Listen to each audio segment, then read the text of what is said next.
ನೋಡಿ, ಅಧಿವೇಶನ ಕರೆದಿರೋದು governor speech ಬಗ್ಗೆ, ಜಂಟಿ ಅಧಿವೇಶನ. ಅಲ್ಲಿ ಮಾನ್ಯ ರಾಜ್ಯಪಾಲರ ಭಾಷಣ ಏನು ಸಾಂಪ್ರದಾಯಿಕವಾಗಿ ಮಾಡ್ತಾರೆ ಅದ್ರ ಬಗ್ಗೆ ಇದೆ. ಅದಾದಮೇಲೆ 2 ದಿನ ವಿಶೇಷವಾಗಿ ಗ್ರಾಮೀಣ ಭಾಗದಲ್ಲಿ ಏನು ಒಂದು ದೊಡ್ಡ ಅನ್ಯಾಯ ನಡೆದಿದೆ, ಮನ್ರೇಗಾ ಬಿಲ್ಲನ್ನು ರದ್ದು ಮಾಡಿದ್ದಾರೆ, ಅದ್ರ ಬಗ್ಗೆ ಕೂಡ ಚರ್ಚೆ ಆಗುತ್ತೆ ಅಂತ ಚರ್ಚೆ ಮಾಡ್ಲಿಕ್ಕಂತ ಕರೆದಿದ್ದೇವೆ. ನೋಡೋಣ ಹೇಗಾಗುತ್ತೆ ಅಂತ. ಅದು ವಿಶೇಷ ಜವಾಬ್ದಾರಿ ಅಲ್ಲ, ಅದು ಜವಾಬ್ದಾರಿನೇ ಅಲ್ಲ. ಯಾಕಂದರೆ ಅದು ನಮ್ಮ ಇಲಾಖೆಗೆ ಸಂಬಂಧಪಟ್ಟಿರೋದ್ರಿಂದ ವಿಶೇಷತನ ಅಂತೇನಿಲ್ಲ.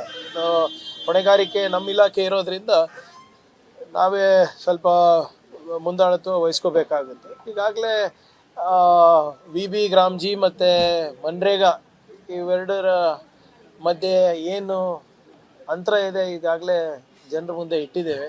ಇದು ಆರ್ಥಿಕ ಹಾಗೂ ಸಾಮಾಜಿಕ ಪರಿಣಾಮಗಳನ್ನು ಕೂಡ ನಾವು ತಿಳಿಸಿ ಹೇಳಿದ್ದೀವಿ. ಸೊ ಇದನ್ನು ನಾವು ಕಾನ್ಸ್ಟಿಟ್ಯೂಷನಲ್ಲಿನೂ ಚಾಲೆಂಜ್ ಮಾಡ್ತೀವಿ, ಲೀಗಲಿನೂ ಚಾಲೆಂಜ್ ಮಾಡ್ತೀವಿ, ಹಾಗೂ ಜನರ ನ್ಯಾಯಾಲಯಕ್ಕೂ ಹೋಗ್ತೀವಿ. ಇದ್ರ ಬಗ್ಗೆ ಸಂಘರ್ಷ ಯಾರ್ರೀ ಮಾಡ್ತಾ ಇರೋದು? ಒಂದು ಯಾವುದಾದ್ರೂ ಒಂದು ಸೆಂಟ್ರಲ್ ಸ್ಪಾನ್ಸರ್ಡ್ ಸ್ಕೀಮನ್ನು ನೀವು ರಾಜ್ಯ ಸರ್ಕಾರದ ಮೇಲೆ ಒತ್ತಾಯ ಮಾಡ್ತಾ ಇದ್ರೆ ಅವ್ರ ಜೊತೆ ಸಮಾಲೋಚನೆನೂ ಕೂಡ ಮಾಡೋದಿಲ್ವಾ? ನಮ್ಮ 40% ನಮ್ಮ ದುಡ್ಡನ್ನು ತಗೋತಾ ಇದ್ದಾಗ ಯಾಕೆ ತಗೋತಾ ಇದ್ದೀರಾ, ಹೇಗೆ ತಗೋತಾ ಇದ್ದೀರಾ ಅಂತಲೂ ಕೂಡ ನಮ್ಮ ಜೊತೆ ಮಾತಾಡೋದಿಲ್ವಾ? ಕನ್ಸಲ್ಟೇಷನ್ ಅನ್ನೋದೇ ಇಲ್ವಾ? Article 21, article 258, article 280 clear violations ಇದೆ. ಅದ್ರ ಬಗ್ಗೆ ಚರ್ಚೆನೂ ಮಾಡೋದು ಬೇಡ. ಕೇಂದ್ರ ಸರ್ಕಾರ ಏನಿದು ಸರ್ವಾಧಿಕಾರಿ ಧೋರಣೆ ಮಾಡ್ತಾ ಇದೆ, ಇದು ಸರಿಯಲ್ಲ. ಇದನ್ನು ನಾವು ಲೀಗಲಿ ಚಾಲೆಂಜ್ ಮಾಡ್ತೀವಿ ಅಂತ ಹೇಳಿದ್ದೀವಿ, ಮಾಡ್ತೀವಿ. ನೋಡಿ, ಅಧಿವೇಶನ ಕರೆದಿರೋದು ಗವರ್ನರ್ ಸ್ಪೀಚ್ ಬಗ್ಗೆ, ಜಂಟಿ ಅಧಿವೇಶನ. ಅಲ್ಲಿ ಮಾನ್ಯ ರಾಜ್ಯಪಾಲರ ಭಾಷಣ ಏನು ಸಾಂಪ್ರದಾಯಿಕವಾಗಿ ಮಾಡ್ತಾರೆ ಅದ್ರ ಬಗ್ಗೆ ಇದೆ. ಅದಾದಮೇಲೆ 2 ದಿನ ವಿಶೇಷವಾಗಿ ಗ್ರಾಮೀಣ ಭಾಗದಲ್ಲಿ ಏನು ಒಂದು ದೊಡ್ಡ ಅನ್ಯಾಯ ನಡೆದಿದೆ, ಮನ್ರೇಗಾ ಬಿಲ್ಲನ್ನು ರದ್ದು ಮಾಡಿದ್ದಾರೆ, ಅದ್ರ ಬಗ್ಗೆ ಕೂಡ ಚರ್ಚೆ ಆಗುತ್ತೆ ಅಂತ ಚರ್ಚೆ ಮಾಡ್ಲಿಕ್ಕಂತ ಕರೆದಿದ್ದೇವೆ. ನೋಡೋಣ ಹೇಗಾಗುತ್ತೆ ಅಂತ. ಅದು ವಿಶೇಷ ಜವಾಬ್ದಾರಿ ಅಲ್ಲ, ಅದು ಜವಾಬ್ದಾರಿನೇ ಅಲ್ಲ. ಯಾಕಂದರೆ ಅದು ನಮ್ಮ ಇಲಾಖೆಗೆ ಸಂಬಂಧಪಟ್ಟಿರೋದ್ರಿಂದ ವಿಶೇಷತನ ಅಂತೇನಿಲ್ಲ. ಹೊಣೆಗಾರಿಕೆ ನಮ್ಮ ಇಲಾಖೆ ಇರೋದ್ರಿಂದ ನಾವೇ ಸ್ವಲ್ಪ ಮುಂದಾಳತ್ವ ವಹಿಸ್ಕೋಬೇಕಾಗುತ್ತೆ. ಈಗಾಗಲೇ VB ಗ್ರಾಮ್ಜಿ ಮತ್ತು ಮನ್ರೇಗಾ ಇವೆರಡರ ಮಧ್ಯೆ ಏನು ಅಂತರ ಇದೆ ಈಗಾಗಲೇ ಜನರ ಮುಂದೆ ಇಟ್ಟಿದ್ದೇವೆ. ಇದು ಆರ್ಥಿಕ ಹಾಗೂ ಸಾಮಾಜಿಕ ಪರಿಣಾಮಗಳನ್ನು ಕೂಡ ನಾವು ತಿಳಿಸಿ ಹೇಳಿದ್ದೀವಿ. ಸೊ ಇದನ್ನು ನಾವು ಕಾನ್ಸ್ಟಿಟ್ಯೂಷನಲ್ಲಿನೂ ಚಾಲೆಂಜ್ ಮಾಡ್ತೀವಿ, ಲೀಗಲಿನೂ ಚಾಲೆಂಜ್ ಮಾಡ್ತೀವಿ, ಹಾಗೂ ಜನರ ನ್ಯಾಯಾಲಯಕ್ಕೂ ಹೋಗ್ತೀವಿ. ಇದ್ರ ಬಗ್ಗೆ ಸಂಘರ್ಷ ಯಾರ್ರೀ ಮಾಡ್ತಾ ಇರೋದು? ಒಂದು ಯಾವುದಾದ್ರೂ ಒಂದು ಸೆಂಟ್ರಲ್ ಸ್ಪಾನ್ಸರ್ಡ್ ಸ್ಕೀಮನ್ನು ನೀವು ರಾಜ್ಯ ಸರ್ಕಾರದ ಮೇಲೆ ಒತ್ತಾಯ ಮಾಡ್ತಾ ಇದ್ರೆ ಅವ್ರ ಜೊತೆ ಸಮಾಲೋಚನೆನೂ ಕೂಡ ಮಾಡೋದಿಲ್ವಾ? ನಮ್ಮ 40% ನಮ್ಮ ದುಡ್ಡನ್ನು ತಗೋತಾ ಇದ್ದಾಗ ಯಾಕೆ ತಗೋತಾ ಇದ್ದೀರಾ, ಹೇಗೆ ತಗೋತಾ ಇದ್ದೀರಾ ಅಂತಲೂ ಕೂಡ ನಮ್ಮ ಜೊತೆ ಮಾತಾಡೋದಿಲ್ವಾ? ಕನ್ಸಲ್ಟೇಷನ್ ಅನ್ನೋದೇ ಇಲ್ವಾ? Article 21, article 258, article 280 clear violations ಇದೆ. ಅದ್ರ ಬಗ್ಗೆ ಚರ್ಚೆನೂ ಮಾಡೋದು ಬೇಡ. ಕೇಂದ್ರ ಸರ್ಕಾರ ಏನಿದು ಸರ್ವಾಧಿಕಾರಿ ಧೋರಣೆ ಮಾಡ್ತಾ ಇದೆ, ಇದು ಸರಿಯಲ್ಲ. ಇದನ್ನು ನಾವು ಲೀಗಲಿ ಚಾಲೆಂಜ್ ಮಾಡ್ತೀವಿ ಅಂತ ಹೇಳಿದ್ದೀವಿ, ಮಾಡ್ತೀವಿ. ನೋಡಿ, ಅಧಿವೇಶನ ಕರೆದಿರೋದು ಗವರ್ನರ್ ಸ್ಪೀಚ್ ಬಗ್ಗೆ, ಜಂಟಿ ಅಧಿವೇಶನ. ಅಲ್ಲಿ ಮಾನ್ಯ ರಾಜ್ಯಪಾಲರ ಭಾಷಣ ಏನು ಸಾಂಪ್ರದಾಯಿಕವಾಗಿ ಮಾಡ್ತಾರೆ ಅದ್ರ ಬಗ್ಗೆ ಇದೆ. ಅದಾದಮೇಲೆ 2 ದಿನ ವಿಶೇಷವಾಗಿ ಗ್ರಾಮೀಣ ಭಾಗದಲ್ಲಿ ಏನು ಒಂದು ದೊಡ್ಡ ಅನ್ಯಾಯ ನಡೆದಿದೆ, ಮನ್ರೇಗಾ ಬಿಲ್ಲನ್ನು ರದ್ದು ಮಾಡಿದ್ದಾರೆ, ಅದ್ರ ಬಗ್ಗೆ ಕೂಡ ಚರ್ಚೆ ಆಗುತ್ತೆ ಅಂತ ಚರ್ಚೆ ಮಾಡ್ಲಿಕ್ಕಂತ ಕರೆದಿದ್ದೇವೆ. ನೋಡೋಣ ಹೇಗಾಗುತ್ತೆ ಅಂತ. ಅದು ವಿಶೇಷ ಜವಾಬ್ದಾರಿ ಅಲ್ಲ, ಅದು ಜವಾಬ್ದಾರಿನೇ ಅಲ್ಲ. ಯಾಕಂದರೆ ಅದು ನಮ್ಮ ಇಲಾಖೆಗೆ ಸಂಬಂಧಪಟ್ಟಿರೋದ್ರಿಂದ ವಿಶೇಷತನ ಅಂತೇನಿಲ್ಲ. ಹೊಣೆಗಾರಿಕೆ ನಮ್ಮ ಇಲಾಖೆ ಇರೋದ್ರಿಂದ ನಾವೇ ಸ್ವಲ್ಪ ಮುಂದಾಳತ್ವ ವಹಿಸ್ಕೋಬೇಕಾಗುತ್ತೆ. ಈಗಾಗಲೇ VB ಗ್ರಾಮ್ಜಿ ಮತ್ತು ಮನ್ರೇಗಾ ಇವೆರಡರ ಮಧ್ಯೆ ಏನು ಅಂತರ ಇದೆ ಈಗಾಗಲೇ ಜನರ ಮುಂದೆ ಇಟ್ಟಿದ್ದೇವೆ. ಇದು ಆರ್ಥಿಕ ಹಾಗೂ ಸಾಮಾಜಿಕ ಪರಿಣಾಮಗಳನ್ನು ಕೂಡ ನಾವು ತಿಳಿಸಿ ಹೇಳಿದ್ದೀವಿ. ಸೊ ಇದನ್ನು ನಾವು ಕಾನ್ಸ್ಟಿಟ್ಯೂಷನಲ್ಲಿನೂ ಚಾಲೆಂಜ್ ಮಾಡ್ತೀವಿ, ಲೀಗಲಿನೂ ಚಾಲೆಂಜ್ ಮಾಡ್ತೀವಿ, ಹಾಗೂ ಜನರ ನ್ಯಾಯಾಲಯಕ್ಕೂ ಹೋಗ್ತೀವಿ ಇದ್ರ ಬಗ್ಗೆ.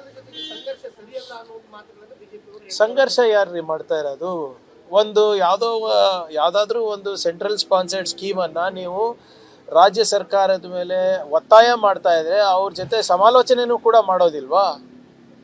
ನಮ್ಮ 40% ನಮ್ಮ ದುಡ್ಡನ್ನು ತಗೋತಾ ಇದ್ದಾಗ ಯಾಕೆ ತಗೋತಾ ಇದ್ದೀರಾ, ಹೇಗೆ ತಗೋತಾ ಇದ್ದೀರಾ ಅಂತಲೂ ಕೂಡ ನಮ್ಮ ಜೊತೆ ಮಾತಾಡೋದಿಲ್ವಾ?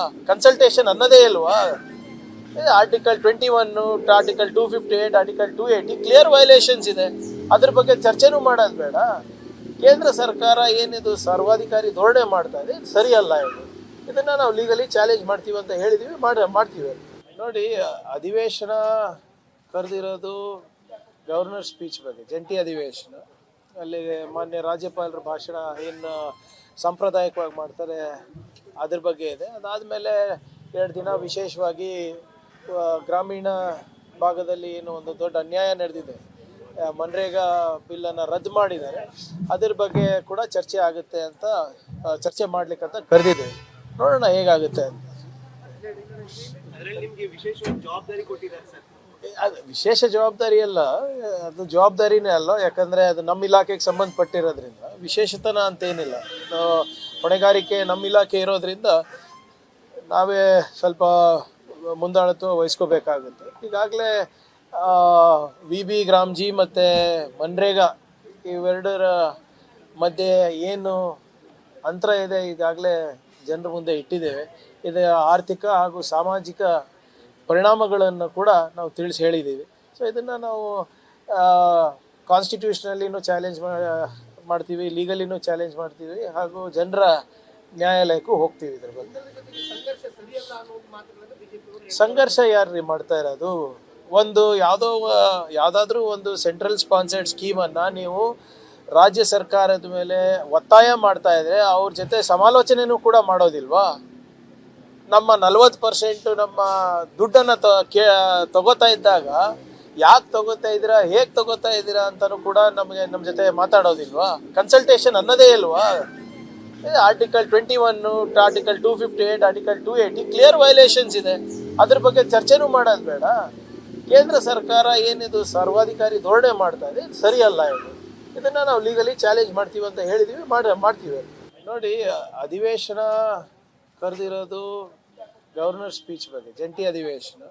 ಅಲ್ಲಿ ಮಾನ್ಯ ರಾಜ್ಯಪಾಲರ ಭಾಷಣ ಏನು ಸಾಂಪ್ರದಾಯಿಕವಾಗಿ ಮಾಡ್ತಾರೆ ಅದ್ರ ಬಗ್ಗೆ ಇದೆ. ಅದಾದಮೇಲೆ 2 ದಿನ ವಿಶೇಷವಾಗಿ ಗ್ರಾಮೀಣ ಭಾಗದಲ್ಲಿ ಏನು ಒಂದು ದೊಡ್ಡ ಅನ್ಯಾಯ ನಡೆದಿದೆ, ಮನ್ರೇಗಾ ಬಿಲ್ಲನ್ನು ರದ್ದು ಮಾಡಿದ್ದಾರೆ, ಅದ್ರ ಬಗ್ಗೆ ಕೂಡ ಚರ್ಚೆ ಆಗುತ್ತೆ ಅಂತ ಚರ್ಚೆ ಮಾಡ್ಲಿಕ್ಕಂತ ಕರೆದಿದ್ದೇವೆ.